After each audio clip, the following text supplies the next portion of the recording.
6 decades after the Thames was declared biologically dead, a big study of the river has found it's a rich home for wildlife, including seahorses, seals and even sharks. But the report from the Zoological Society of London also found the estuary is increasingly threatened by plastics, pollution and, of course, climate change. Sally has more. Wining and dining in the Thames isn't to everyone's taste. But this, at times unappetising water, has started to attract some surprising new species, including sharks.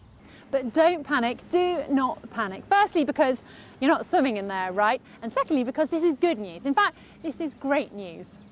It's news that comes from the Thames' first complete health check, published by the Zoological Society of London, and it shows conservation work has left it thriving. 60-odd years ago, the River Thames was considered biologically dead. Now it's got 92 species of birds, 115 species of fish, including seahorses, eels, and of course, sharks. So can we get sharks as far up as here? Oh no, you find them much further out in the outer Thames, out the back. The breeds out in the estuary include taupe sharks like this and are a sign of healthy water. How surprised were you to find sharks living in these waters? Oh, it's brilliant. You know, they're top predators. It just shows what an important ecosystem it is, right from being a very important juvenile fish nursery area where fish come to have their young through to, sharks at the top. Right next to the river, the London Aquarium is no stranger to sharks.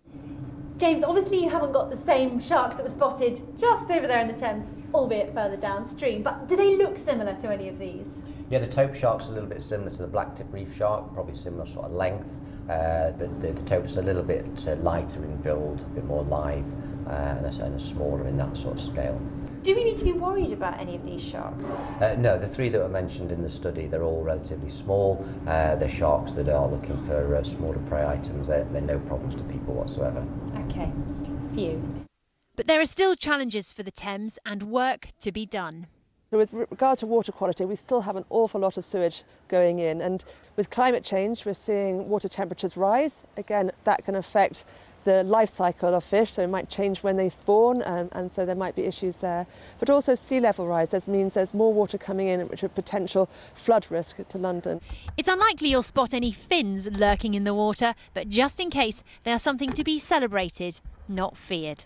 Sally Williams, ITV News on the Thames.